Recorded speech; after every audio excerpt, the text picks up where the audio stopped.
And we are live. Good evening, ladies and gentlemen. After a little bit of a technical difficulty, I forgot all about daylight saving in Australia because I'm located here in Thailand. That's my fault, Joe. No. Well, I should have rung you and reminded you. I should have known all about it. But anyway, so listen, before we start, we've got a big apology from Debbie. Debbie Pulty's normally on our show as a regular, but Deb has What's Deb's problem? She's got a migraine. That's no excuse. Goodness me. Wow. Seriously, we hope you get better, Debbie, and get over that migraine headache. Yeah, so big shout out to Deb.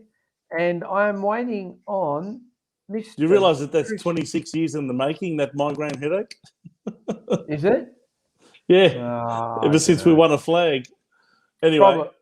Probably. And I also invited Mr. Beach along, but I haven't seen him. So anyway, we'll go ahead with the show with all two of us. How are you? Sorry, introducing myself, Joe Lutzer here in Bangkok, and hi everyone. Vince Lochisano in Melbourne, Australia. So we're here to talk all things Carlton and AFL. Big trade week coming up starting tomorrow, Joe, but there was already an announcement about a player that's already agreed to come. We've already made an offer which the Sydney Swans have not matched, seeing he's a restricted free agent. They had the last option to match the highest offer for him. And obviously we must have made the offer so good that Sydney have decided to let him go. So 120-game player George Hewitt has basically agreed to come to Carlton, and he will be a Carlton player next year. And for the next 4 years, I believe. I believe it's a 4-year deal. 4-year deal. And I've heard on the grapevine that we've offered him another massive contract like the others. So I'm not sure if that's true or not, but yeah. Well, I heard it's $450 a year for 4 years. So, look, I heard it's a lot more than that. But anyway, is it? I stand corrected. Yeah. Well, to be honest, Vince, unless and I know Kane Corns is a big advocate for this, where he says that player comments player contracts should be shown confidential. People. He thinks they should be shown or not confidential? He thinks that they should be made public, Kane Corns. Right. Sorry, just adjusting my volume there. No, that's okay. And he's always on his show saying what his contracts were at Port. He has no problem in sharing it. I don't know. What do you think, Vince? I think it's a bit of a personal it's the same at work. You don't go around telling people what everyone's paid. I mean, I guess that's up to you and your manager to negotiate. Whatever your manager can negotiate, I think that's really good. But, well, then why is it so common knowledge about, what Mitch McGovern's on or what Zach Williams is on or Jack Martin and Adam Sard, and now George Hewitt's going to join that clan by the sounds of it? Yeah. To be honest, I don't know if we do know what they're on. I think they're guesses, but... Maybe they're touted in the media. Yeah. Some people have a golden rule of whatever you hear in the media, take off about 100,000 and it's closer to the truth. But how do you know? Yeah, look at Ross has just put something up here: 450 to 500 per season. Swans didn't want to match the length of the contract, which surprises me. How old is he? 26. Yeah, that'll take him to age 30. That's not too old.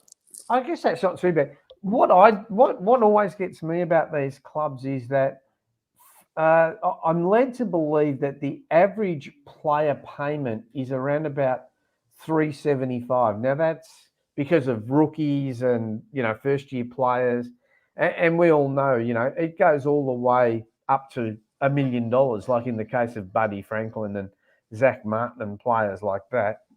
Martin? You mean Dusty Martin? Dustin Martin. Sorry. I get Zach Williams and Jack Martin confused as well. Gee, I wish we had Dustin Martin. But look, I don't know if 400,000. I mean, to be honest, I don't really watch a lot of Swans games. Mm. So, that could be a good contract. I'm just going to introduce Mr. Beach. How are you, Chris? Gentlemen, how are we? That's okay. I hope. How are you, Beachy? Did you do a Joe trip and get daylight saving time mixed up? I'm sitting here. I'll be hand on heart. I'm sitting here watching Squid Games, right? And it's just getting to the most important part of I don't know if you've seen it. It's just getting to the most important part, and the phone rings, and I'm like, oh, bloody hell, what's Vince ringing me an hour early for? And No. Yeah, I know, Beachy. Thanks, mate. Thanks. So, hey, Yes. No, I was just having dinner, and I just cleaned up some stuff from there. Anyway, here I am. What was for dinner, mate? Penne bolognese. Oh. Cooked by yourself or mum? Cooked by mum. I mean, they're the best ones. So, Chris, what do you think about? Do you know much about George Hewitt? look, other than the obvious, he's now come to us. He was a pick 32 when he was drafted by the Swans. Averaged 22 disposals since round 15. Made 13 tackles in a losing effort, which was in a final against GWS. It's a player we probably needed for a little while, boys. It's a two-way runner. We've liked two-way runners for a long time, and if you count how many games we've been exposed out the back, I think we'd lose count on both hands, wouldn't we? Yeah, well, it'd be nice to have two-way runners for a change instead of all the snow skiers that play at our game. Oh, I didn't say that. Hey, just very quickly, as you all know, Deb's not feeling too well. So, Deb, the three of us wish you all the best. I had a comment during the week. I was quite amused. I get the comments via an email, and someone who's in our group called Go D's. I'm assuming he's a Carlton supporter. I don't know. He wrote the average. What's the average age of the panelists? 60. So I thought I'd invite the young whippersnapper Chris on, and he's brought the average age down to about 25. So Vince, it's good. It's good to have these young whippersnappers on. Yeah, us old bastards that have been around for 50 and 60 years, we're no longer relevant, Joe. All of the experience that we've had watching Carlton since the 70s, that doesn't mean anything anymore. No. Well, anyway, we're catering for the old folk here on in the blue corner. Well, so, we are coming to you from in the blue corner aged care centre. Proudly sponsored by Carlton Football Club. My pet dinosaur is misbehaving, so I've got to get myself a new pet dinosaur. That's how old I am. So guys, Friday started restricted and unrestricted free agency, and I find this amazing that you've got 3 days in which to match an offer. My viewpoint is the club either knows whether they want you or don't want you if you're restricted or unrestricted. I'll go to you first, Mr. Beach. Do you have any thoughts about that? Do you think that they should be given 3 days to match an offer, or do you think they should be given 24 hours, or what's your thoughts?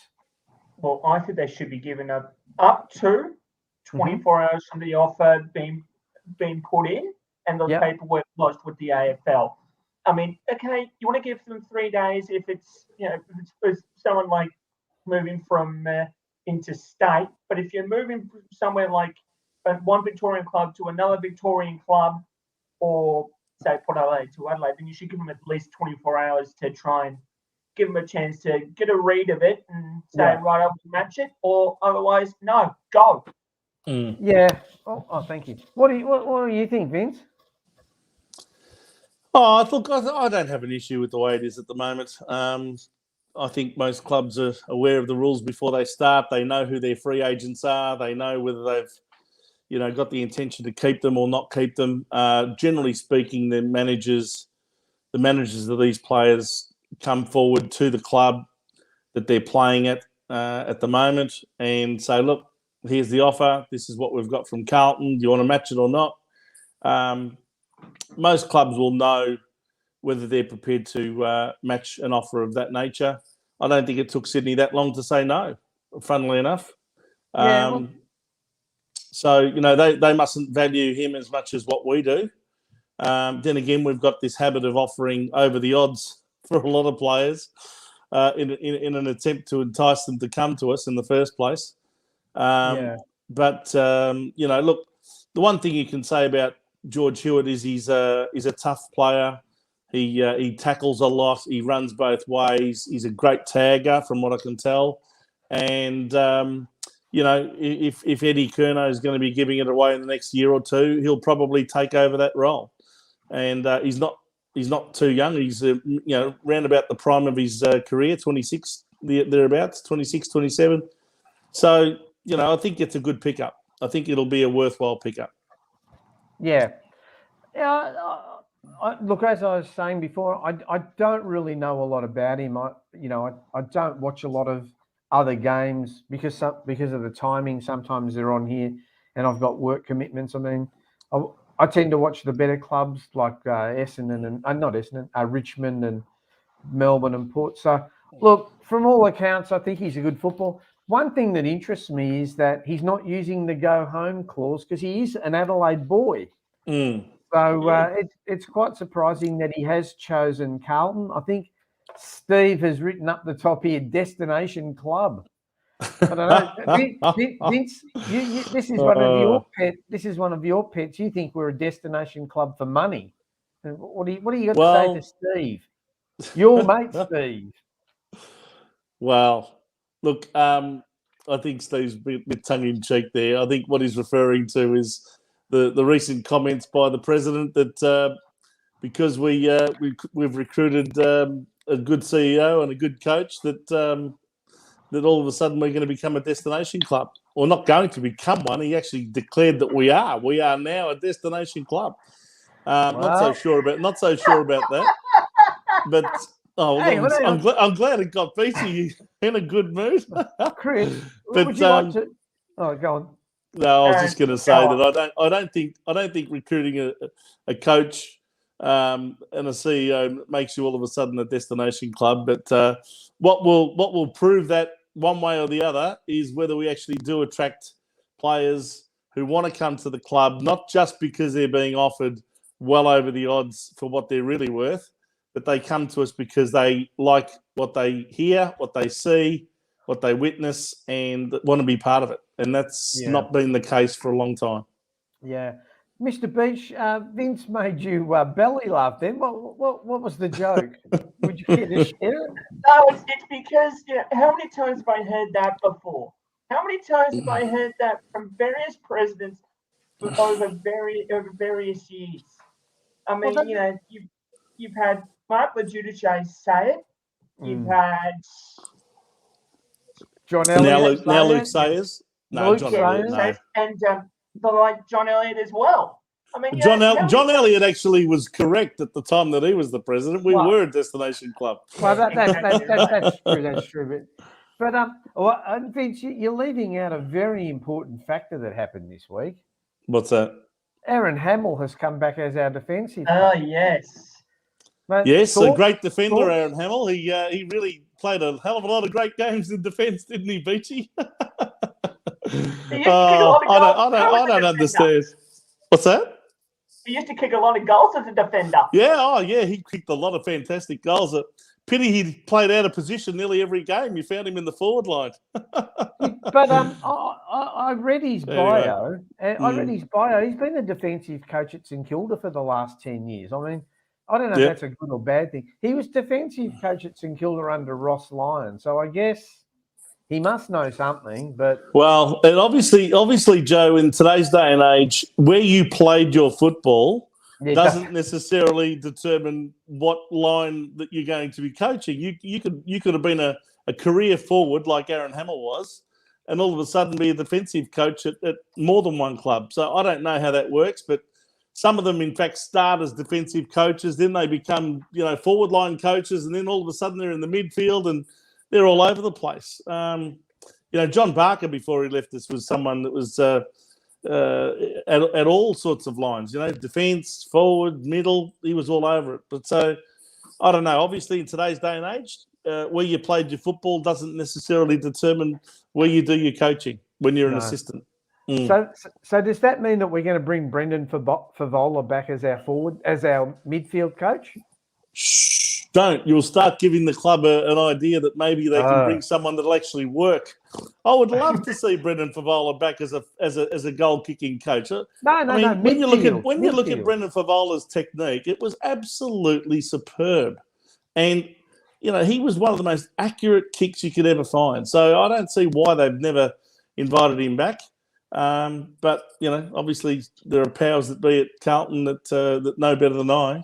I'd have him back tomorrow. But I guess forgive me for being a bit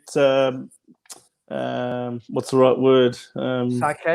Sarcastic, but I can't help but feel that some of these appointments that we've heard about recently are more appointments about how marketable they are rather than necessarily how effective they are. But we'll wait and see. Do you think that we'll reserve our judgment, will we? I think so. I think so. So the free agency period began Friday. Mm-hmm. Tomorrow trade period actually starts. Yep. Right? Yep. So, you can trade players, you can trade draft picks, you can do a mixture, you can do all sorts of things.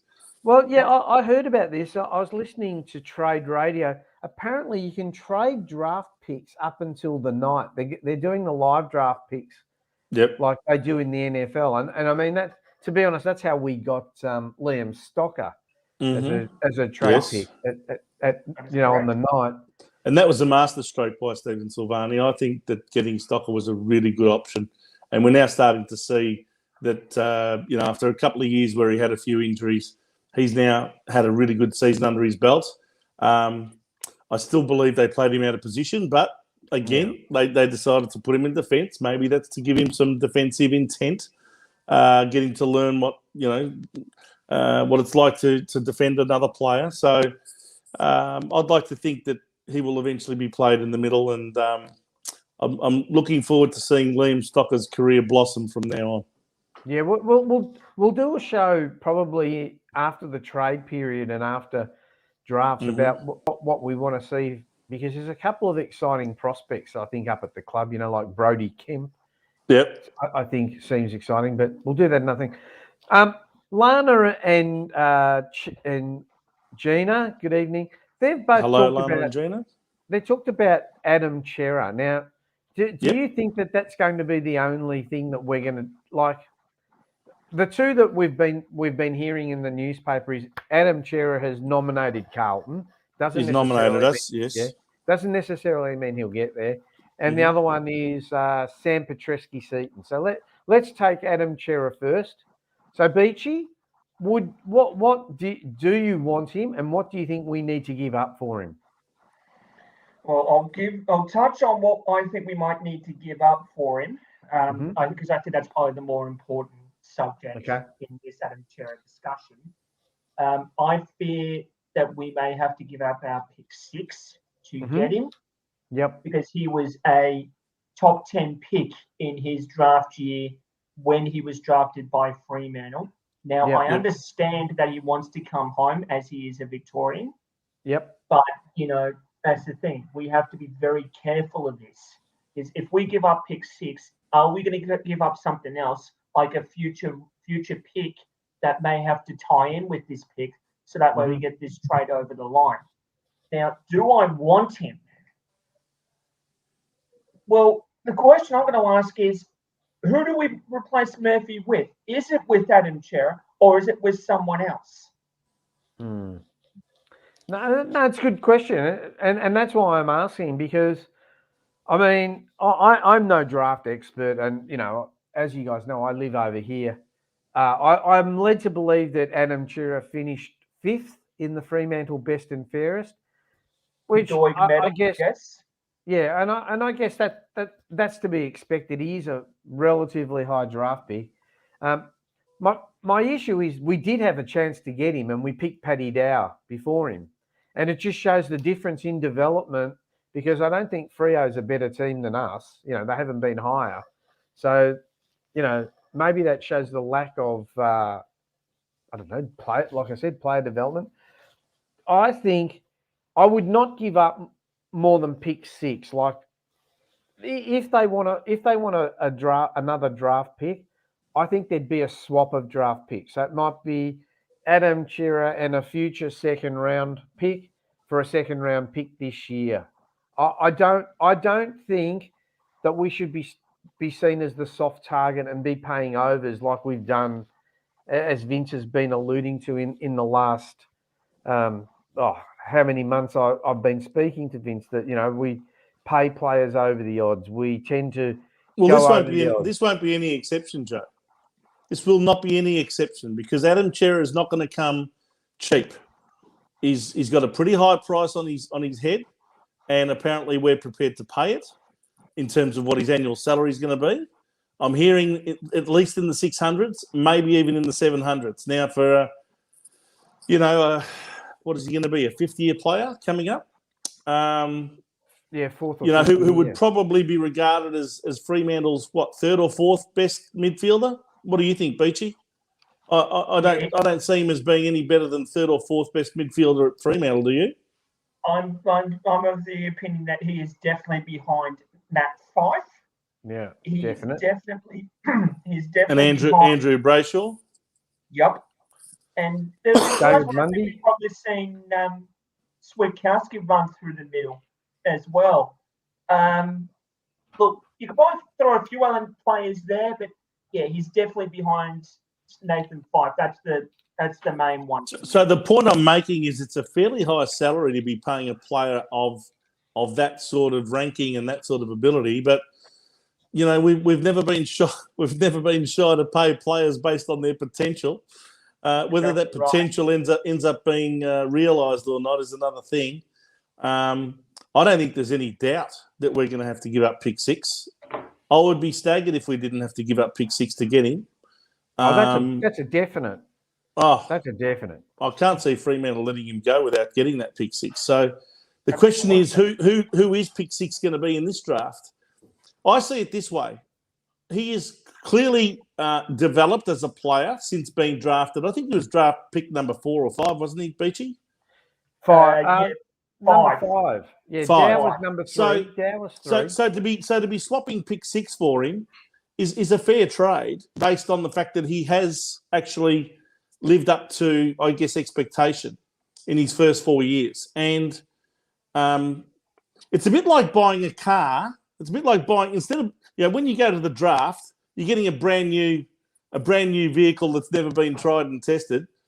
What we're getting in Chera is a car that's been run in, if I can use that analogy. I don't know if that's a good analogy or not, but it's like, yes, we've already done 20, 30,000 kilometres in it. It's already been run in. It's ready to go. So Adam Chera would be able to fit straight into that midfield and not have to be, developed in a major way. He's already ready to blossom as a 21, 22-year-old. Here's something, like, I'm reading all the comments, and, Lana says, develop your draftees. And, where's he going to play? Now, you see, my point is, let's go through them. We've got Cripps. Yep. Got Walsh. Yep. Now we've picked up Hewitt. Yep. Ed Curnow. Are you talking about who's in our midfield? Yeah, well, I'm talking about who's our midfielders. Yeah. Then we've got people saying play Liam Stocker in there. Yeah. Play Paddy Dow in there. Now I'm up to 7 already, and I haven't even got to Cherry yet. Right? Mm-hmm. So, and then you got Lockie O'Brien, right? Now, he's more of a winger, I would think. Well, yeah, and then you got Michael Gibbons, who's a midfielder, played out of position, right? Doubtful he'll even get a contract, to be honest. Yeah, go on. I know, but I'm just going through who's on our list at the moment. Then I think after Walsh and Cripps, it really drops away dramatically, if you ask me. Eddie Curnow, yes. Yeah, Eddie Curnow, yes, as a tagger. Matt Kennedy had a very good second half of the year. He's got himself a one-year contract. Good on him. I'm glad to see that, because I think he earned that. You'd want to see him continue on that sort of form this year. So it's a question of how Cerra is going to complement that midfield. We need speed in the middle, and I'm not sure that we've got players that are too endowed with speed. That's the only thing that concerns me. Yeah, Vince, where especially once you finish. Once Walsh is, if Walsh gets tagged, who else is going to be your speedy midfielders? So then, where would you play Stocker and Honey? Well, you've got to play Stocker in the middle this year, at least at various stages. You've got to start giving him a lot more midfield time, I think. Honey, I would play forward. He's like your mid-size forward that can kick you, 2, maybe 3 goals a game. If he can do that, I think he's earning his place in the side. But what about you, Beachy? What would you give up for Cerra? I think you've got to give pick 6 because he's earned pick 6, I think. Yeah, yeah. Look, as far as I'm concerned, pick 6 is definitely on the table. The question I have is, will Fremantle want more than that? I'm kind of hoping they don't, considering where Cerra was drafted. But, it's just a consideration I have, and it's one that you've got to be careful with. Yeah. Well, I think Fremantle have got to be careful because he's out of contract. If they don't come to a deal with Carlton, they might end up getting nothing for him. We might not get him, but it's a lose-lose.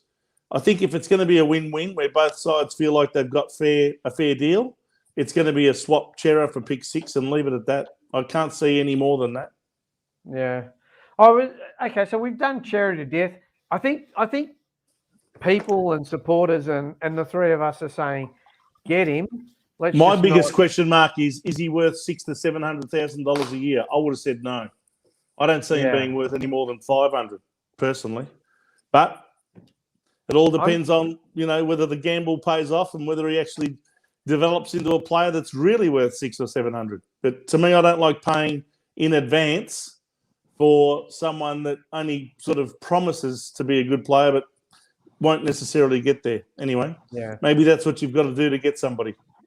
Well, I was listening on trade radio, and someone said, Carlton seemed to have a lot of highly paid players. How do they manage to do it? And I think what's happened was that, in the years when we were really terrible, that we only paid between 92 and 95% of our salary cap. So that 5% has now accumulated. And I think Williams and Martin, their contracts were both front-ended, not back-ended. Yeah. So it's sort of left up a bit. But you're right. I mean, I could go out and pick 20 players tomorrow and then say, we'll pay them all, $700,000. The big question now, I'll be interested to hear your comments, Beachy, on this one, is Sam Walsh's contract comes up at the end of this year, at the end of next season, I should say. It does. Yep. And we've got to be really careful in what we pay some of these fringe players because Sam Walsh, has got every right to be asking for $1 million a year. And, I reckon there'll be other clubs that are getting into him. There's no doubt in my mind there'll be other clubs trying to tempt him across. So we've got to make sure that we've got the capacity within our salary cap to actually hold on to him. Absolutely. Can I tell you, and I'll speak on behalf of Beachy here too, if we lost Sam Walsh, there would be riots at Princess Park. Absolute they'd be tearing down the stand that they haven't even built yet. Yeah. I don't see us losing him. I think he's a very loyal type of guy. And I think if we pay him a fair salary for who he is and what he brings to the club, I'm pretty sure he'll stay. But, he clearly is our best player. I mean, there's no question. You look at the Brownlow voting.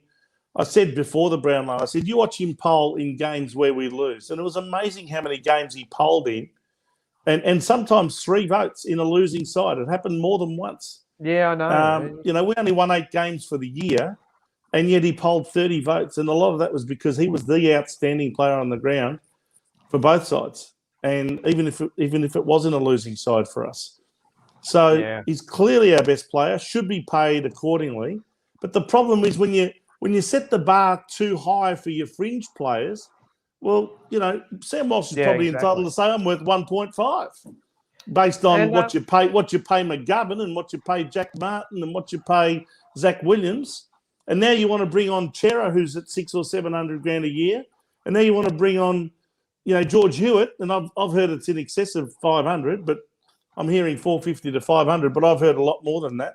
So you got to be careful that you don't start paying underperforming players at big amounts, and then all of a sudden that makes it untenable to hold on to players like Walsh. Well, I think we've already set that standard because Zach Williams and Jack Martin and Mitch McGovern are all big money players, and they're not exactly fulfilling. They're not setting the world on fire. I'll be very interested.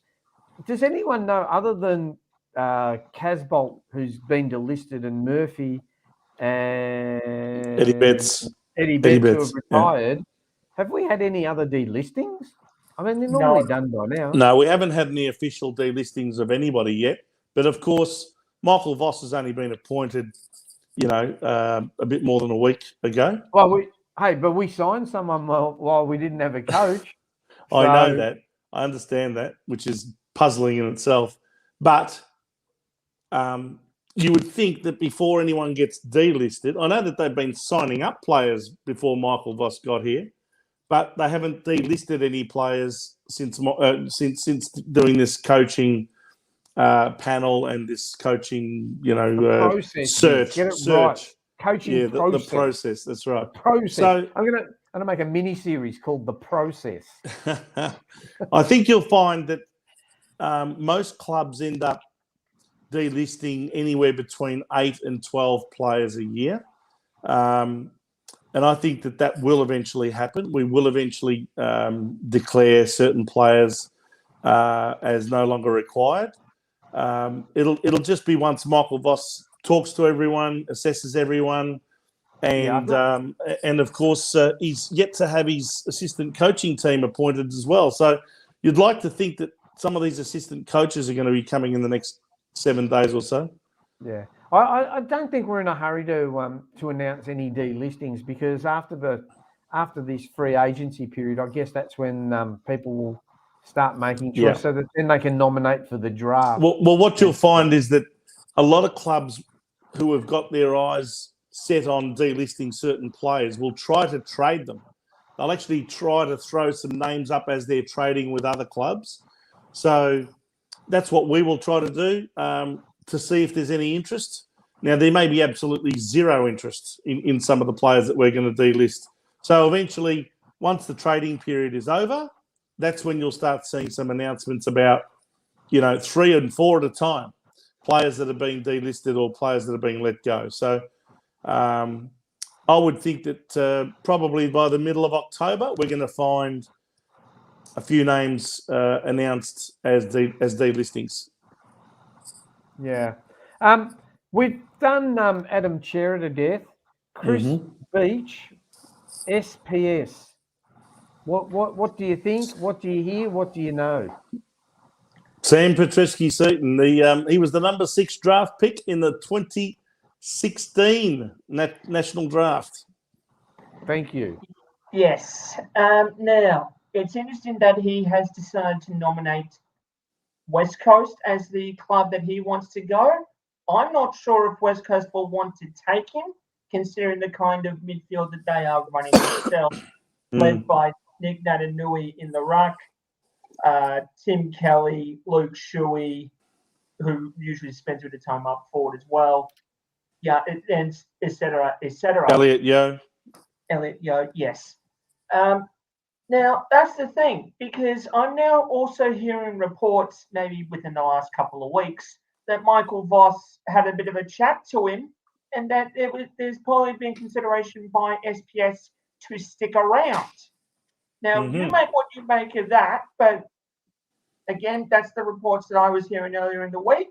I'm not sure if they're true. I'm not sure if they're false, but it's what I was hearing. I guess that Michael Voss would be, it'd be in his best interest to actually speak to him and find out why he wants to leave. I'm sure it's more than just a homesickness.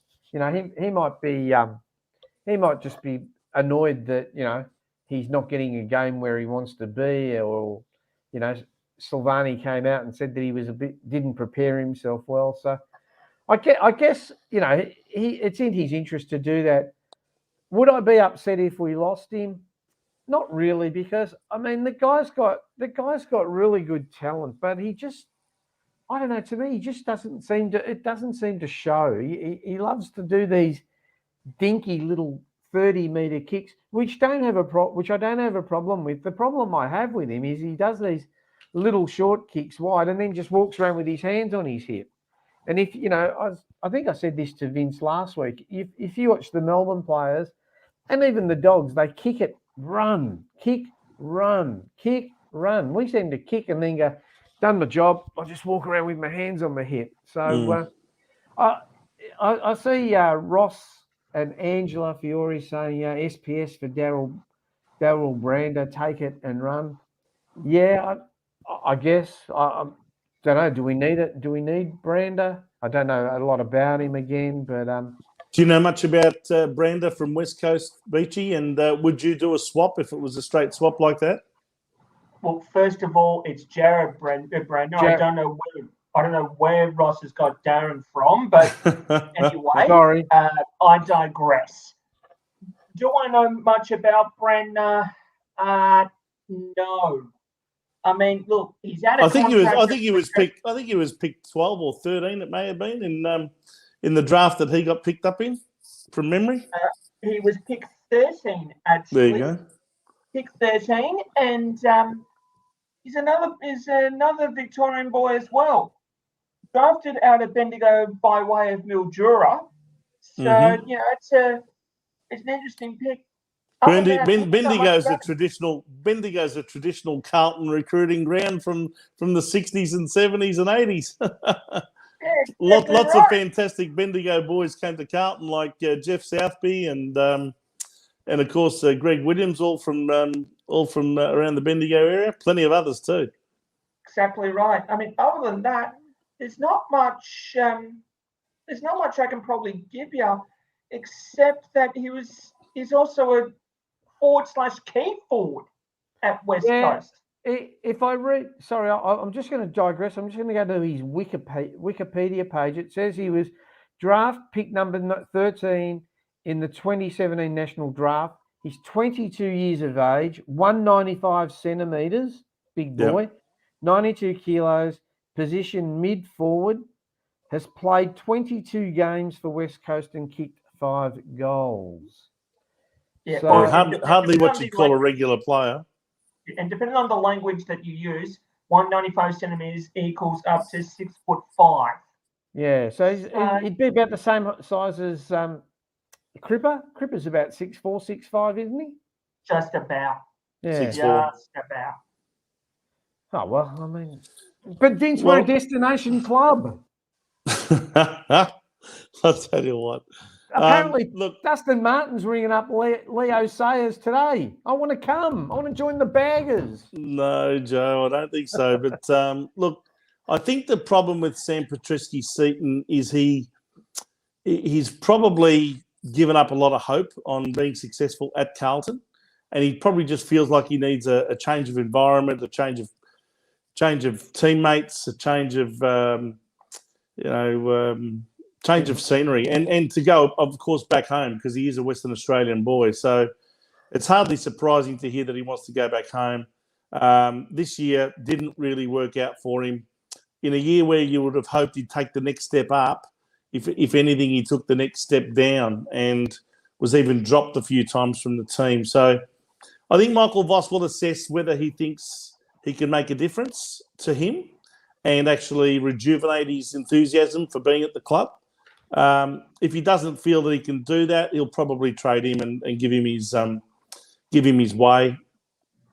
I noticed the comment there from Lana, he's a lazy footballer. He is a bit of a lazy footballer, and I think that's probably because of the lack of defensive intent in a lot of our players and our game plan up until certainly the last couple of years. So they played him at halfback flank. I don't think that's his best position. They tried to give him some defensive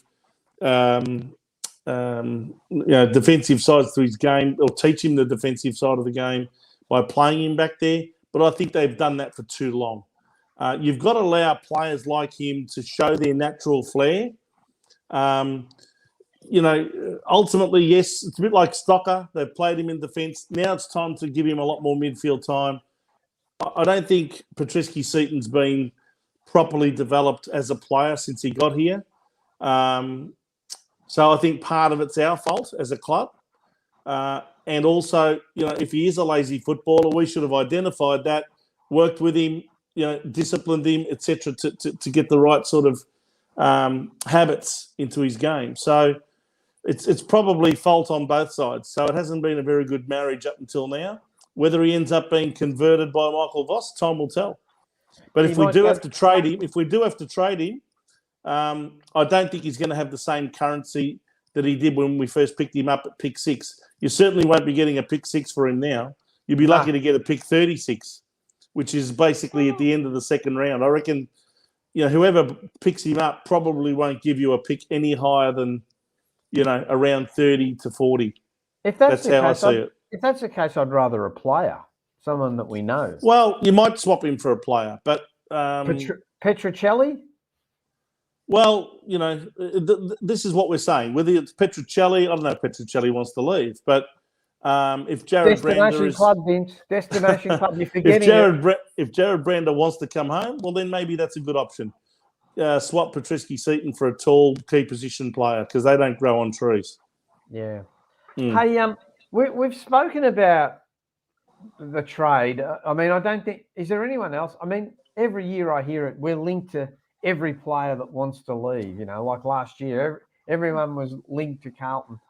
Do we, just very quickly, do we think there's any other trades that are possible other than those two? As in players that want to leave our club or players that we want to get to our club? Oh, well, you can do both.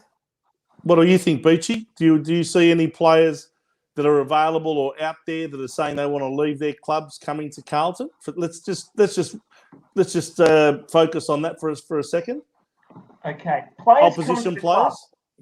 Okay, players coming to the club. Look, I find it interesting that in SA, Peter Laddams has been told by Port Adelaide that he can look elsewhere. You took the words out of my mouth. He was the one I was going to mention. I reckon he's really worth pursuing. It's interesting you say this, Vince, because and interesting we're on the same wavelength here because this guy is this guy's 23 years old. Yep. We've still got years ahead of him. Yep. And he was a top 10 pick in his draft year as well. Now let's hypothetically speak here. If both Pitnet and TDK both go down with injury, which may or may not happen, you need a third mark option. For me, I reckon you need to look at Peter Laddams. He's got the experience. He knows what he wants to do. He knows what he's doing when he's in the ruck contest. Is it going to hurt to have a look at him? I don't think so. I think it's a really good... I would probably focus more of my attention on getting him than any other player, to be honest. I think what we are glaringly deficient in the ruck. Now, I know that everyone thinks that TDK is going to be this fantastic young ruckman one day, and maybe that will happen. But he's still got to develop. He's still got to develop his body. He needs to really bulk up in his upper body, I think, to mix it with some of the best ruckmen in the league. Laddams has already got a lot of that sort of body development. And, I think you do well to get him. I think he could end up being your number one ruckman, at least in the short term. And he's played a lot of good games for Port Adelaide. And he's a goal kicker. The funny thing is he does go forward. He does clunk marks in the forward line, and he kicks goals. So I would be really going after him hard. He's 202 centimetres, 101 kilos. Yeah. He's a big boy. Oh, yeah, he's picked in the pick number 9 in the 2017 rookie draft. And the thing is that it'll keep those other two honest. I think it'll keep, Pitnet got another 2-year contract. I'll be honest with you. I was a little surprised at that, but I thought maybe 1 year. Yeah, but anyway, they've given him 2. So TDK is a work in progress, and I think he will develop. Yeah, but he's young. He's young. Well, you can say he's young, but he's been around for a good 4 years now. So, it's time to start putting your best foot forward. Exactly I would still get that third option, Ruckman, because Ruckman do go down with injuries at various stages during the year. And look at the Melbourne team this year, how beautifully it worked with Max Gawn and young Luke Jackson, who ended up being the rising star. It was absolutely perfect. See there, Joe's mentioning Alex Murkoff. I think, a long way away. I know he's about 7'11", but I think he's miles away from being a senior player. I think he's only just learnt the game from what I can tell. He's played 3 games. He's a bit of a project player that we picked up in the mid-season draft last year. Not sure that he'll ever play senior football. So Vince, anyway, what would we need to give up to get Laddams, do you think? It's a good question, Beachy. What you got any thoughts on what you'd be prepared to give Port Adelaide for Laddams? I've got absolutely no idea, Vince. We've only got pick 36. I think after pick 6, I don't think we get one until the mid-30s. Would they take pick 36? I wouldn't have thought so. They'd probably want another one of your players, wouldn't they? Probably. What would you give them? Is there a South Australian that we can give them that we don't want? We could give them a player that came from Adelaide originally, but I don't know how that would go down. Which one's that? McGovern. Oh, McGovern. I'd be more than happy to get rid of McGovern if they're prepared to pay his entire salary, but I don't think they will. No, exactly. I think. Other than that, I'm not sure, mate. Yeah, I'm not sure that we've got what it will take to do a deal. Maybe we can give them Petreski-Seaton, but I don't think that'll work. It could be a 3-way. They have those complicated picks. That we might give something to West Coast give something to Port Adelaide, and Port Adelaide give us something in return. I mean, I guess nothing's out of the question. Nothing's out of the question. Okay, so what about the other side of the coin, Beachy? Let's worry about. We're looking at other players coming to us. Apart from Laddams, was there anyone else that you had in mind from other clubs? Daniel Talia, Adelaide Crows. Yes. He would be. Look, he's probably 30, 31 at least. 32. 29. 32. I thought he's 29. No. 29, 30ish, yeah. Is he? Hang on. Well, I think you'll find that he's at least 30, 31. But the point about Talia is he actually was a Carlton supporter as a kid. We should have picked him up. Do you know who we actually picked up in the draft ahead of him? Kane Lucas. Kane Lucas. Can I tell Can you believe that? Now, Daniel who's gone on to play at least a couple of 100 games at the Crows? And a grand final. And what did Kane Lucas do for us? No good. So if he's only around 30 years of age, I think he's turning 30. I think you could do with someone like Talia in your back line to help out guys like Jones and Wiedering because he's got the experience. But whether he actually ties in with our overall strategy of developing this list, I'm not sure. He'd be a part-time, get a couple of years out of him type player, but I'm not sure if that ties in with what we've got in mind. I would have thought a younger option would have been better in defence. To be honest, I don't think he'll come. A friend of mine knows the family quite well. He's still pretty gutted because Carlton told him that they would take him at number 6, and then they went. Is this back at 12 years ago or whatever it was? Yeah, no, the family is still dirty. But plus his partner has a very successful business in Adelaide, and he doesn't really want.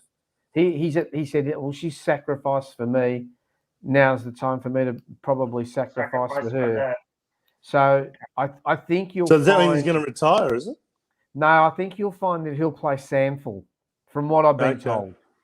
If he doesn't get picked up by the mob at Port, And I don't think Adelaide are going to offer him a contract. I think he'll end up. I've got a just good playing idea, centre. Joe. Why don't we get Adelaide to send Talia to Port Adelaide? Yeah. Right. And then Port Adelaide can give us Laddams. Yeah. And we will give Mitch McGovern back to Adelaide again. Does that work? Well, listen, you get Leo Sayers on your hotline, right? I'd take that. I'd take that even if we had to play Mitch McGovern's half of Mitch McGovern's salary. Just on that, you're talking about that. Do you really think that we would be prepared to pay? Example, right? I'm not saying we're going to. Let's say we're unhappy with. I'm not going to call him Zach Martin again. Zach Williams, Jack Martin, and/or Mitch McGovern. Do you think the club would be prepared to pay some salary to get rid of them, to offload them? You know what? I think actually that it's not a matter of whether they want to. I think it's going to get to the point within the next 2 or 3 years that they will have to. I cannot see how you can hold on to all of these players and pay them these sorts of salaries and they don't perform. I just wonder how it's possible now. But even if it is possible, this year coming up is the moment of truth. If they don't improve their output under this new coach, Michael Voss, compared to what they were giving us under David T, well then, to me, I don't think we've got an option but to trade them out. And if it means half of their salary's got to be paid, so be it. We need the salary cap space. We'll have to do what Collingwood did. Collingwood had to do it at the end of last year with Jaden Stevenson and of course Adam Treloar went to Bulldogs and Phillips went to Hawthorn. So if that's what we've got to do because of poor decision-making in the past, well, we've got to swallow the hard medicine. Yep. But I will watch with interest this year coming up how McGovern plays, how Jack Martin plays, and how Zach Williams plays, and how they turn up in the off-season and whether they're fit, ready to go. Unlike last year where, a guy like Zach Williams turns up at the club with a 6-year, $900,000 a year deal and turns up, unfit and looking fat. like he ate all the pies. I mean, that's just, to me, unacceptable. But I think there's got to be some standards set. And if they're not being set by Voss, well, then we're not going to see any difference. I'd like to think that things are going to change. Yeah. For the better. Okay, so look, we won't go through any delistings or anything. Well, hang on. Before we finish, Joe, why don't we ask Beachy, what about the Carlton players that we want to trade out? Who would you... That's what I was going to say. Yep. So, I mean... I had a list somewhere and I don't know where it's gone. So we've still got a few players. We've still got a few players that haven't signed, and we've got a few players that are still. Well, Silvani's been signed. We've given him a 2-year contract. But that doesn't mean we can't trade him. I know that. You're really going to trade Silvani? I wouldn't have thought so. No. Paddy Dow's still got a year to go. We're going to keep a hold of him. You would have thought, Beachy. Lockie O'Brien. Yeah. Lockie O'Brien, number 4. Let's go through the numbers. So, number 3, Murphy is retired. Lockie O'Brien's number 4. Are you going to keep him or try and trade him, or would you delist him? I'd probably trade him. He hasn't really broken into the side, and he's probably still got some value. He's probably still got some value left while he's young. Mm-hmm. He's a good kick, but he just hasn't broken into the side. So I'd probably look at having to trade him, I'm afraid. Yeah. You don't think that that's a bit early? Like, would you like to see how he goes under this new coach and new coaching team? Because it's obviously going to be not just Voss, but a whole team of assistants around him. Do you think that maybe players like Lockie O'Brien might find a new lease of life? Before you answer that, did he show you anything to say that he might get a new lease of life? In all honesty. Look, it's amazing how sometimes a change of coach, a change of game plan, even trying players in different positions with different roles can sometimes make a massive difference. And the question will be, has he run his race with us and do we trade him out? A bit like Petreski-Seaton? Or do we say, no, this kid, we picked him up at pick 10 in 2016. Sorry, not 2016, 2017. And he deserves another chance. Because, again, he is a player that we could be very much blaming but we should be pointing the finger at ourselves as a club saying we have failed this young kid. We have not developed him properly. We haven't given him enough opportunities. I'm not sure that we have done our bit before we decide that, no, he's failed us. Yeah. What do you think, Beachy? Yeah. It's a good point, Vince. It's a very good point. I mean, yeah. Oh, look, you can trade him. If you get the right trade, you might decide to trade him. The question will be, does he want to be traded? And I think that's the question that needs to be asked and answered. Does Lockie O'Brien want to stay? Does Lockie O'Brien have still hold out hope of being a successful player at the Carlton Football Club? Does he want to give the Michael Voss coaching stint a go? Or does he want to get out of the club like SPS does? But to be honest, Vince, he may not be asked that question. They might. Well, we don't know. Well, I think he should be asked. I think he should be. Or what I'm saying is, I think he should be asked the question.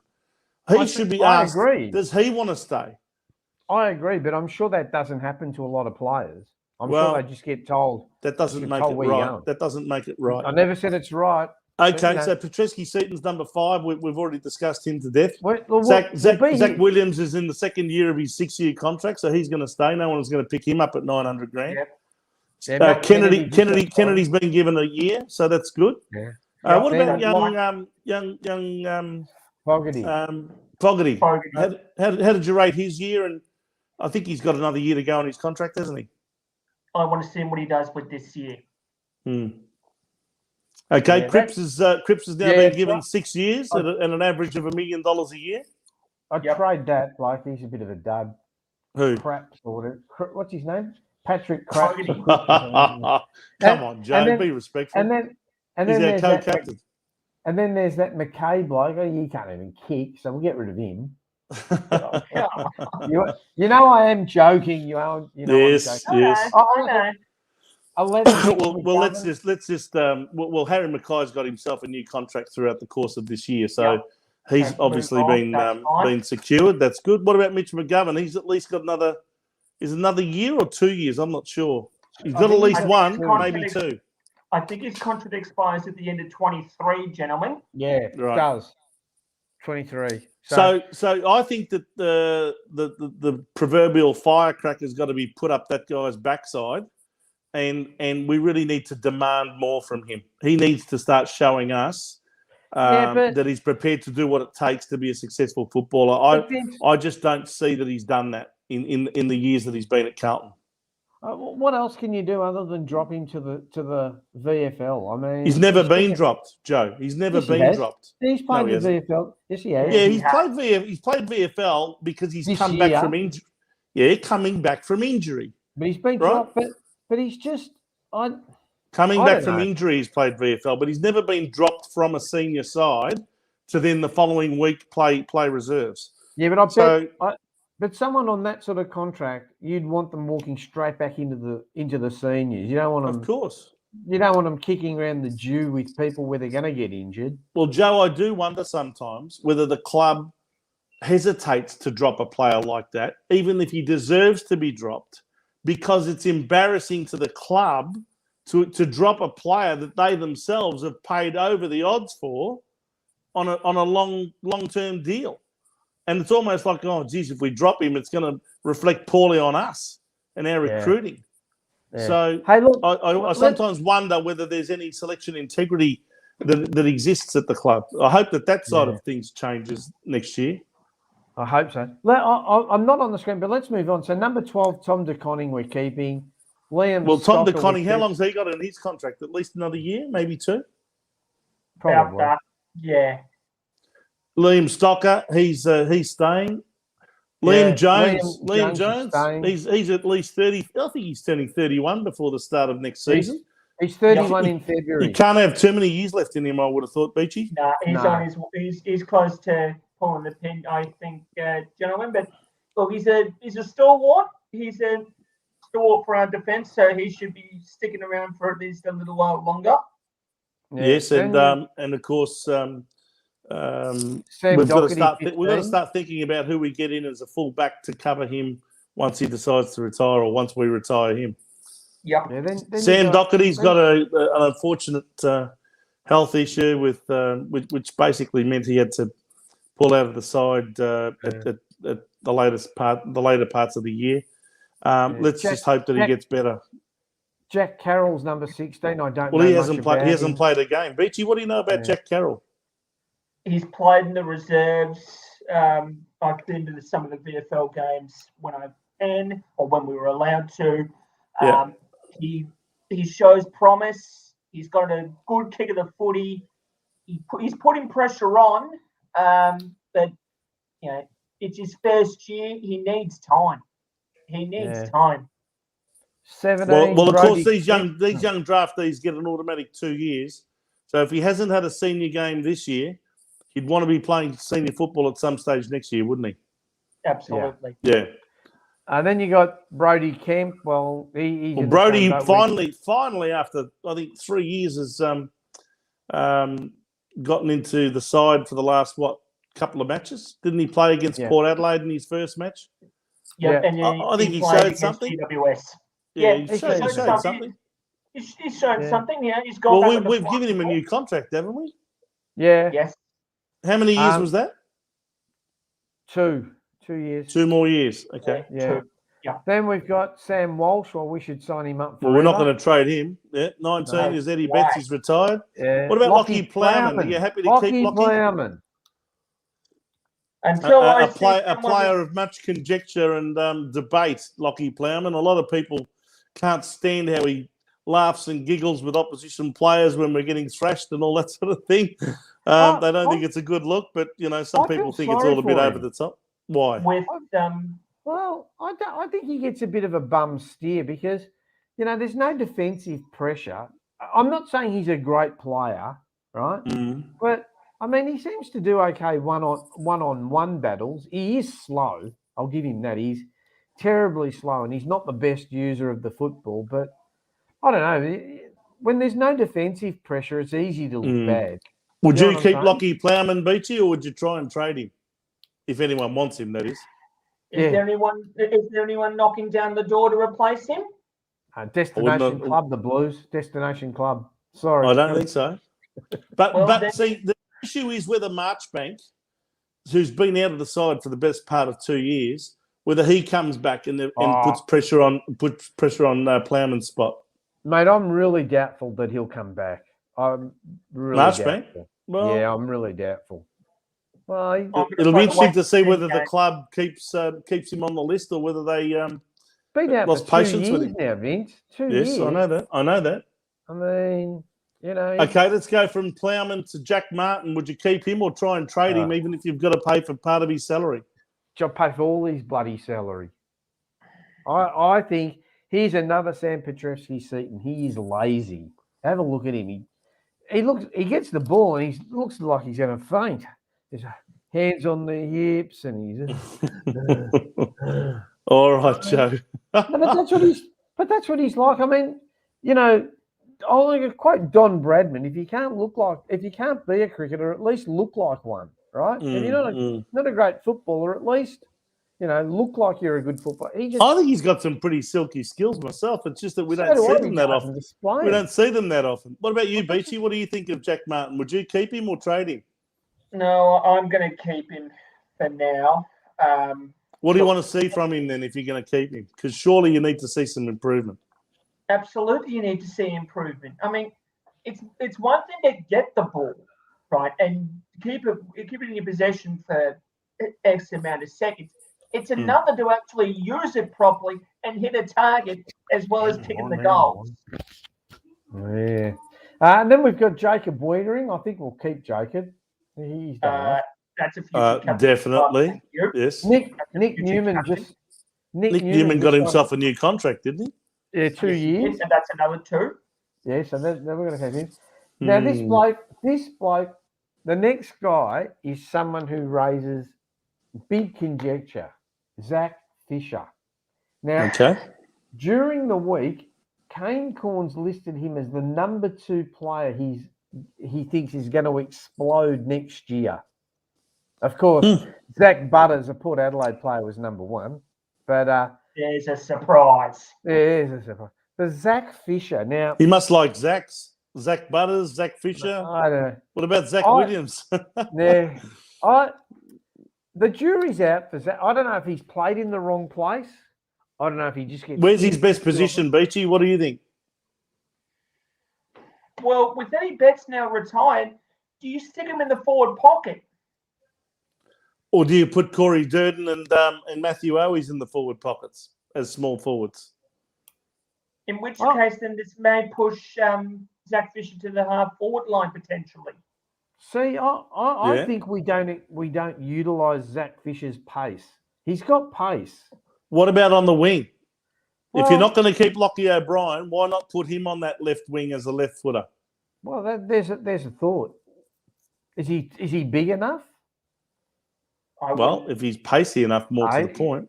He's 175 centimetres. He bloody weighs as much as me, 68 kilos. Where would you play him, Beachy? Look, first question is, do you want to keep him or trade him? And the second question is, if you are going to keep him, where would you play him? So I am going to keep him because we need the pace. We need the pace. Now, as to where I would play him,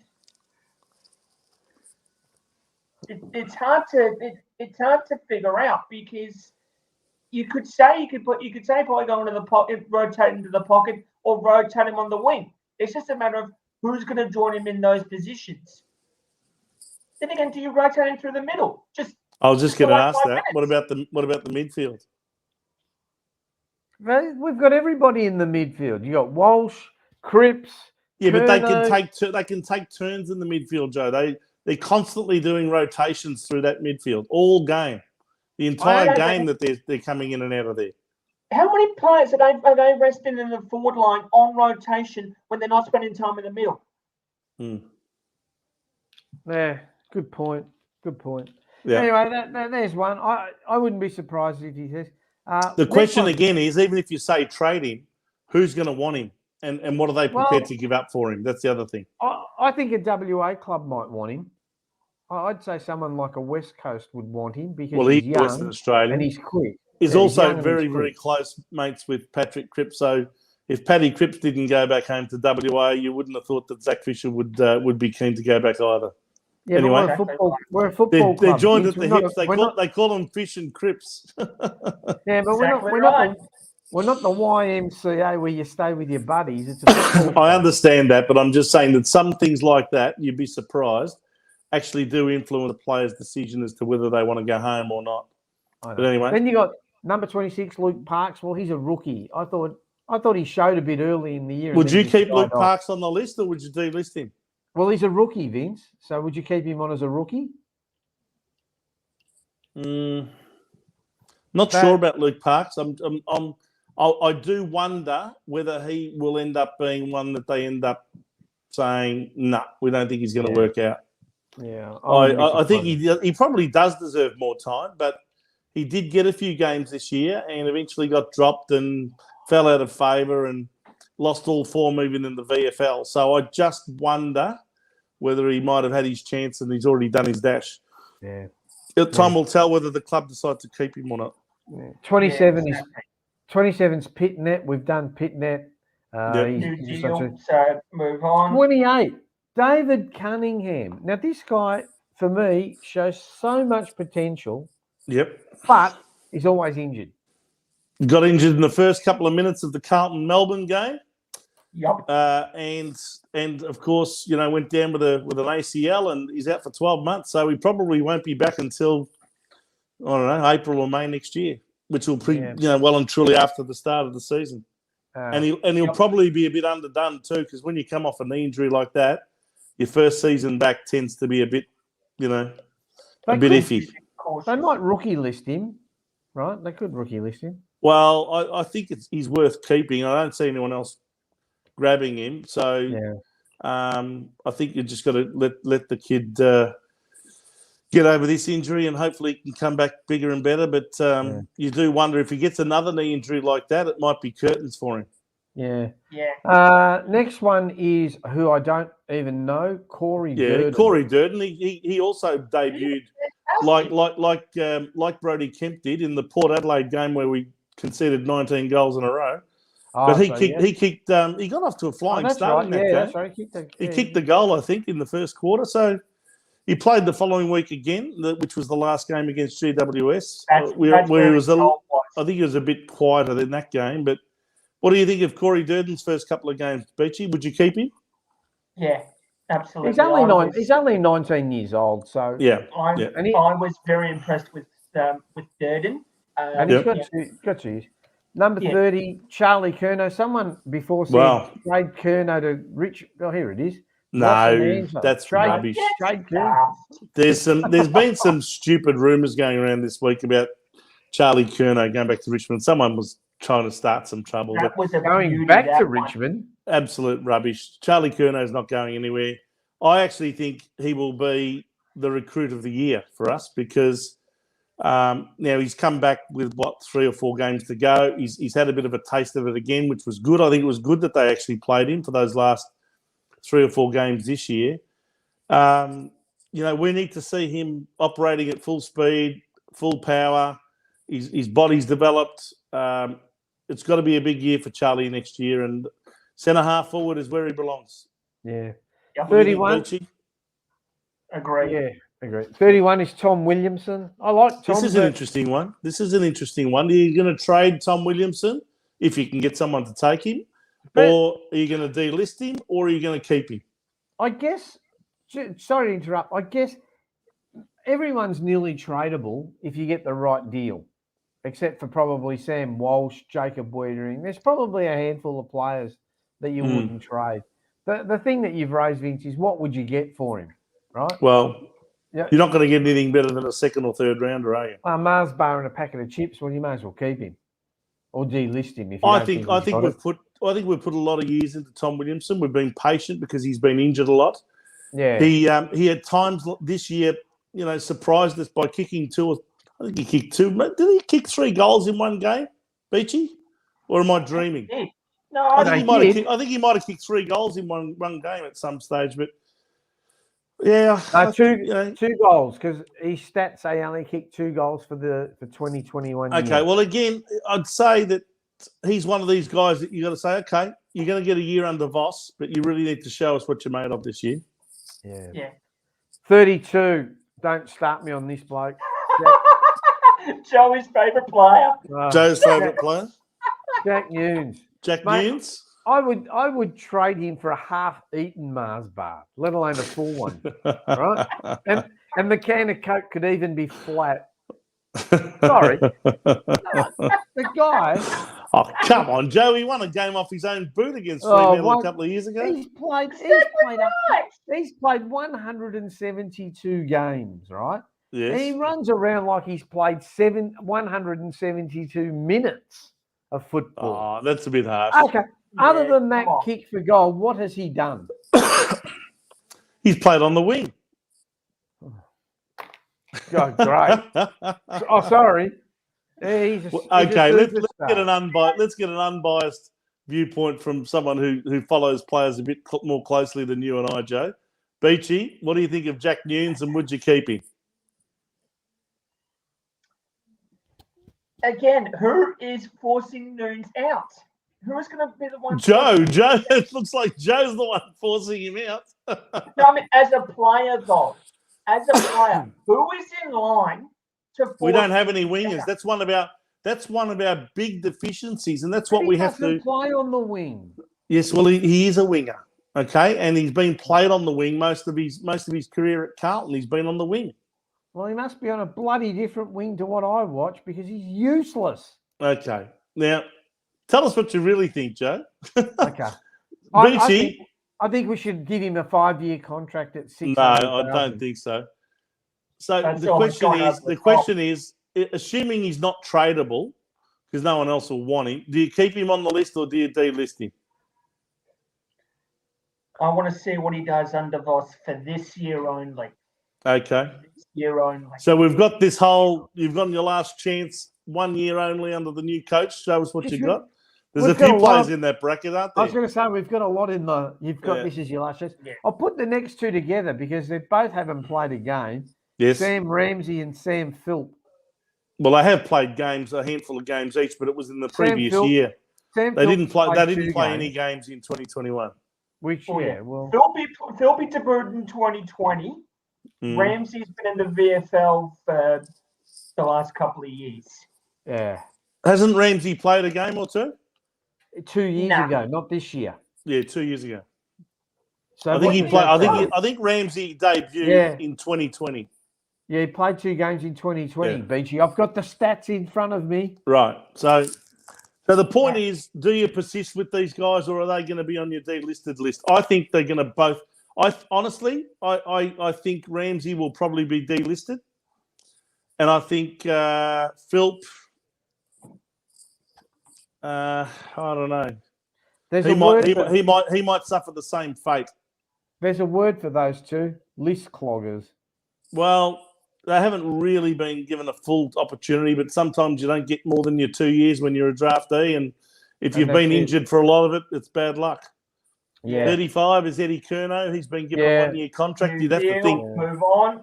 unless he holds his form, you'd probably assume that it could be his last contract. Well, they'll probably get him to. He's played 180 odd games. Oh no, he's played 200 games. Sorry, sir. No, he's played 200. Yeah. Then you got Josh Honey, who's a rookie. I didn't know he was a rookie. I think Vince has just cut out. There's Vince at the 1 hour 10 minute mark or 1 hour 15 minute mark. I think what he was going to say was he's actually shown a bit.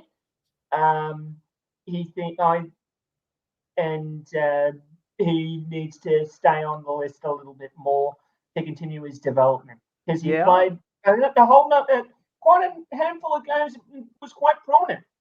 Yeah, I think Josh Honey he showed a bit. He showed a bit of mongrel. He showed a bit of intent. I think he'll stay. If not a rookie, I think he may get elevated to the position.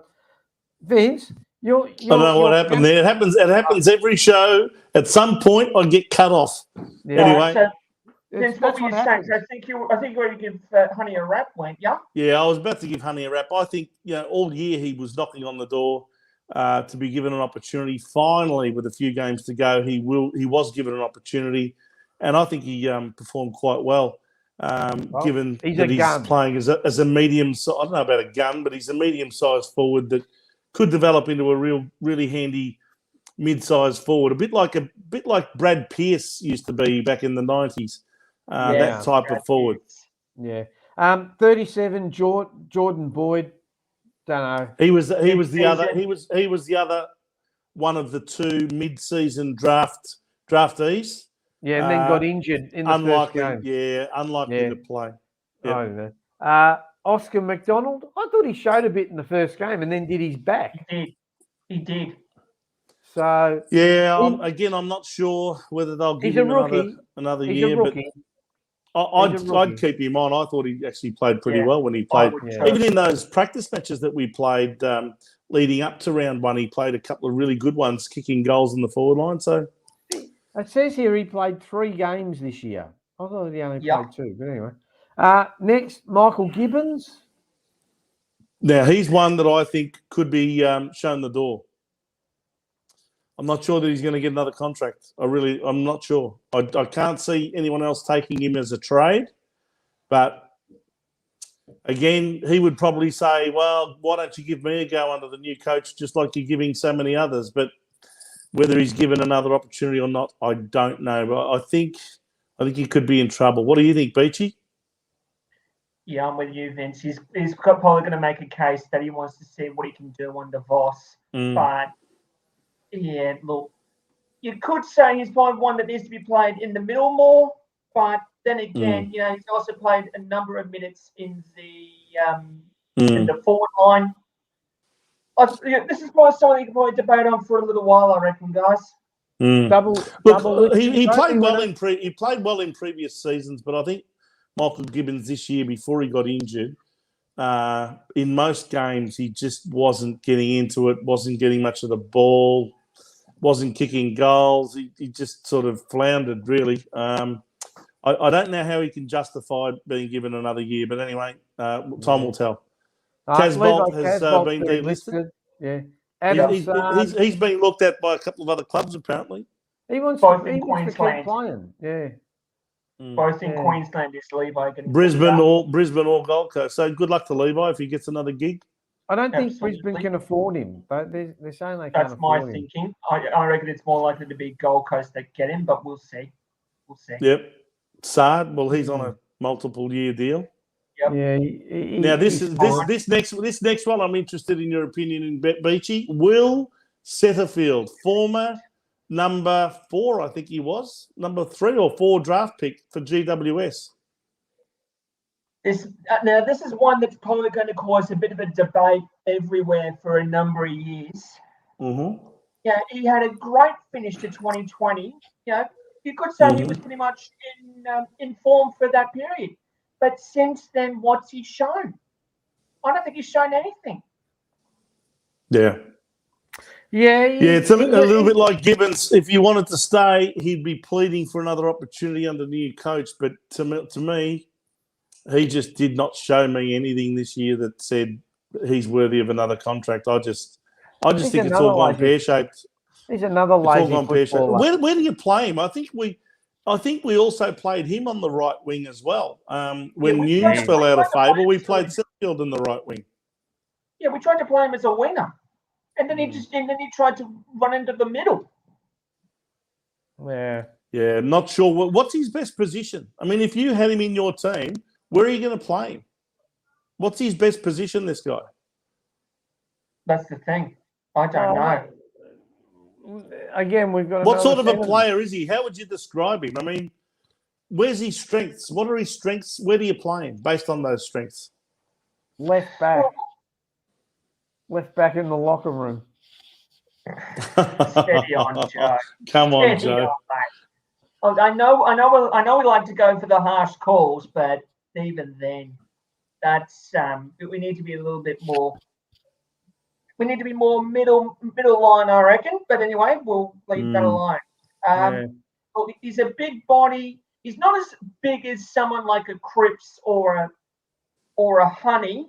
190 centimetres, Chris. 80 kilos. So, could he play on a half back line as a running half back? Yeah, possibly. Is that worth a try? I mean, the player I think of when I see Setterfield is a guy. I don't know if you remember back this far, Beachy. You're probably too young, but back in the early 2000s when Brisbane were a force, there was a guy called Darryl White who used to play across that half back line. And he was a really good utility. He was a great utility. He could play up the ground.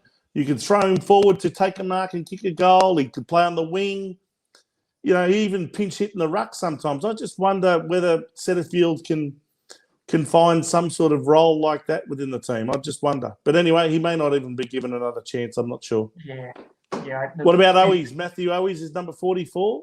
He's a B grade rookie, whatever that. What's the difference? Yeah, category B. Category B rookie. Look, I like the look of what he's shown. He had his best performance against Essendon and earlier in the season. I'd give him 2 max. Okay, fair enough. Okay. Next up is the Murkov. Well, he's the 7'11", 11-inch ruckman who I doubt will ever play senior football. But anyway, if they keep him on, it's purely to play reserves for next year anyway. He's 210 centimetres. Was that what Justin Madden was? 210, 211? That's taller than Justin Madden. Justin was about 206. Oh, so he's short. And 210 is pushing 7 foot. That's how tall he is. It's in the wrong sport. He's almost taller than Max Gawn. Yeah. They should be playing basketball or volleyball. And let's get to the last bloke on the list. Matthew Cottrell. I do not like this guy at all. He reminds me of a clumsy Mitch Robinson, a skillless Mitch Robinson. Can't question his endeavour. Can't question his endeavour for the football, but his skills and his not up to it. What about you, Beachy? What do you think of? Would you give Cottrell another year? We've always said this a little few too many times tonight, but he's probably trying to plead a chance under Voss. You know, this is a guy that has supported us as a youngster, believed for us as a fan. He's won us the game off his own boot against Sydney last year. Since then, he hasn't been as consistent as he probably would have liked. But I reckon he's probably trying to plead to get himself one more shot. If not, I reckon that's probably it. Okay, well, yes. I think Cottrell might be in trouble. It sounds to me like the players that are really in trouble are Cottrell, Setterfield, Gibbons, probably Philp and Ramsey. So Oscar there's McDonald. 5 already. What's that, Joe? Oscar McDonald is probably in a bit of trial. Oscar McDonald, maybe, yeah. There's half a dozen. So as you can see, you're going to end up getting another couple further down the list. You're going to see at least eight listings, if you ask me, at least. Yeah. And when you're not making the finals and you're only finishing 13th with 8 wins, you need to make some hard calls. You need to make some changes. You can't be too compromising because, you know, it's a ruthless business and there are, you know, there's a lot at stake. And if you don't perform when you're given the opportunity to perform, you can't just say, oh, but that coach was no good. Give me a chance under a new coach. I think, you know, it's too much for a player to ask for that. The question is whether the club wants to give them that opportunity. So, it'll be very interesting to see what they do with those draft picks from years ago that were very high draft picks, like Lockie O'Brien at pick 10, Sam Petreski-Seaton at pick 6. Those sorts of pickups, they're the ones that we need to make some hard calls on as well, I think. Yeah. But look, in summing up, those high draft picks, other than SPS, will probably get another go, I think, under Voss. And he might say to them, hey, guys, this is it, make or break. Mind you, though, if we got a good, and I'm not saying we will, but if someone came along and gave us a decent player or trade for Lockie O'Brien or someone like that, we'd be mad not to look at it. We'd, we'd go through it all. So look, we've been through the free agency. I guess by this time next week we'll have a better idea of any trades that'll happen. But as per usual, the trades always happen in the last 2 days and in the last hour and a half. You know, where they're all racing to get the paperwork done. I've been flashing the scores up on the screen for those. The NRL Grand Final tonight. Just wrapped up, guys. Penrith are your premiers. The Penrith Panthers have defeated the South Sydney Rabbitohs, have they? Yes, they have. 14-12. Russell Crowe won't be too happy, will he? No, he won't be. He'll be the bunnies are the bunnies for this year, and the Panthers have come out on top. I can't believe that Melbourne Storm, after the year that they had, managed to lose last week and deny themselves a spot in the grand final. That to me was the most massive shock. I was disappointed. They were shocking. Oh well. And then it just goes to show you, Joe. I've said this to you all the time. You never know what can happen in finals. We discussed that in the first week of the AFL finals when you gave, the Doggies no chance against Port Adelaide. And I said, you never know, Joe. You never know. And what happened? The Doggies ended up smashing them. So every game's different psychologically. Some teams are up and some teams don't get up. So, as we saw in the grand final, I think it was a fantastic spectacle, the grand final. Worthy winners, Melbourne Football Club. Great to see them break the drought. For Barassi, for Neil Danaher, and for many, many others that are still around. Like, for example, 85-year-old Brian Dixon, who played 250 games for Melbourne and still around. Fantastic win by the Melbourne Football Club for all of those people that are still around. So, let's hope that Carlton can improve in the trade period, in the draft, and give ourselves a chance under a new coach and a new coaching team for next year. And hopefully, we can see some finals action ourselves for the first time in 9 years. Can we see the light at the end of the tunnel, boys? Or has the light at the end of the tunnel been switched off until further notice? or is there a light at the end of the tunnel that unfortunately has a train connected to it? No, but the train. Well, I'll tell you what. The train's been derailed, Beachy. We've run out No, of that's the Teague train. We're talking about a different train. The But Teague that- train has well and truly gone off the rails. The But fat anyway- controller paid to the Teague train.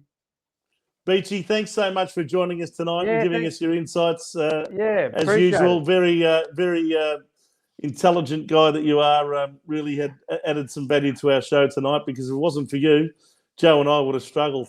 Yeah, well, Well, unlike boys, Vince look- and I. Unlike Vince Look, and I, look, boys, we here's just, the thing. I'm just one of you. I'm just one of you. I'm just one of the fans. I'm just here trying to give Yes. everybody a chance to try and have a bit of a listen to. Come on, Fantastic, Beachy. Beachy. Well, you're mate, selling yourself short. Hey, thanks, Beachy. thanks for giving us your time, and we'll let you get back to your library there and read another book before the end of the night. Thanks, mate. Hey, Beachy, before you go, were you happy with Everton's performance last night? Oh, I'm an Everton fan. Are you an Everton fan, Chris? Yeah, mate. Oh my God, so am I. Massive. Oh, Fantastic. I love Everton. No, Well, do you it was know a why I great love it? result. You know why I love Everton in the English Premier League, Joe? why? Well, for starters, they're They're blue. the team whose name is most similar to Carlton, Everton. The Okay. Blues. Yep.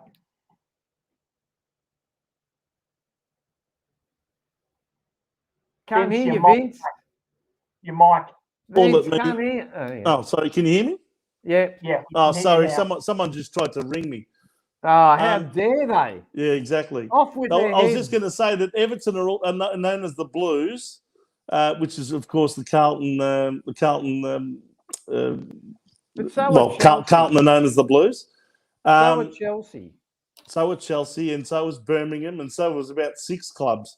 But Yeah. Oh, anyway, that's 600 Where's- of them. But anyway, Where's Anyway, Debbie when I need help? and the other thing is, of course, Timmy Cahill, the great Australian soccer player, probably Yeah. the best player ever to play for Australia. He also played for Everton in the number 17, and he was fantastic while he was playing soccer over in England. absolutely. You know, you could You know- also name Tim Howard, who was from the US. Yes, Stephen yes. Pienaar from South Africa. correct. Yeah. Yeah. You could name a whole list of them, mate. Hey, Beachy, have you ever been to London? Sorry, not to London, but to England, and gone up to Liverpool and witnessed an Everton game? I've definitely been to England. I haven't Yes. quite got to Goodison yet, so that's definitely on the list. If I can get Yeah. there one day. In I haven't 2027. either, and it's my intention to one day get there and witness a game at Goodison Park. That'd be nice. Well, you see, Yeah, I've been before we move to the new stadium that they're getting ready to build. Yes, I've been that's to right. Stamford Bridge. If you remember, Vince, Yes. Beachy won't remember, but do you remember before Carlton games at Princess Park, they used to play this song, Blue is the Colour, Football is the Game? Yes, yes. That's the Chelsea theme song. Yeah. There you go.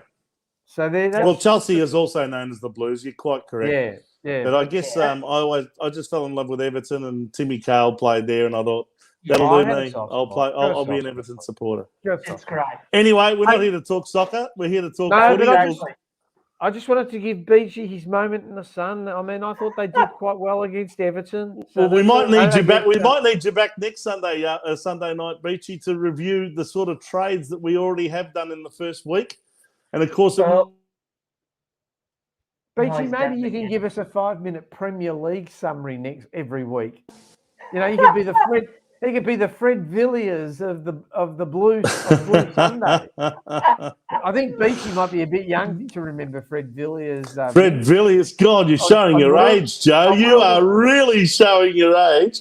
Fred Villiers, Beachy, used to be this guy that came on World of Sport back in the 70s and 80s on Channel 7 on a Sunday. Where was he from? And he'd come on and talk about soccer all around the world. He wasn't an Aussie. No, he was English. Was he English? Yeah. Oh, he Anyway. was my idol growing up. Freddie it's Villiers, all good, yes. boys. The So good, wood boys. chop. I actually know his son. He's a friend of mine. Oh, really? But anyway, nice. yeah. Well, there you go. But Hey, anyway- so on that, we've been going an hour and a half. I've got to go because I've got to teach an English class in an hour. One of my teachers luck is to you. sick. Good on you, Yeah. Joe. Well, Very that's fine. good That stuff. I'm glad that we got you eventually on time. Beachy, I don't know if you heard, but I was sitting there watching Squid Games. Are you watching that? No, you were saying this at the start when I got Yeah. on. Yeah, I've heard about it, and it's roped people in. Oh, It's unbelievable. it's a great show. It's a great show. All right. But I think anyway. that's enough, But anyway, boys. so listen, once again, thank you, Mr. Beach. You're always welcome on this show. Thanks, You're boys. very insightful and, unlike myself, very unbiased. I can be a bit biased, especially when it comes to Jet News. Vince Lochisano, thank you very much. Princess Park. Thanks, Joey. All the best. We'll see you next week. Yeah, and guys, don't forget to share, like, subscribe to the page. We've only been going on Facebook for about 4 weeks. We're nearly up to 400 members, which is really good. It's going to be a long and slow process. And now I'm getting Go Liverpool and all this from Lana and bloody Gina's a Man United supporter. Oh, dear. We might have to start a soccer show. Yeah, we might have to. But guys, don't forget, like, share, tell your mates, tell your enemies. But we'd like Carlton supporters. And until next Sunday, this is me saying goodbye. Vince? And this is me saying goodbye as well. Goodbye And from me last. and goodbye from him. And goodbye, boy, and goodbye, guys. This was a great time again. Okay, All the who's best. on first? All right. Good night. See you all. Cheers. See you later.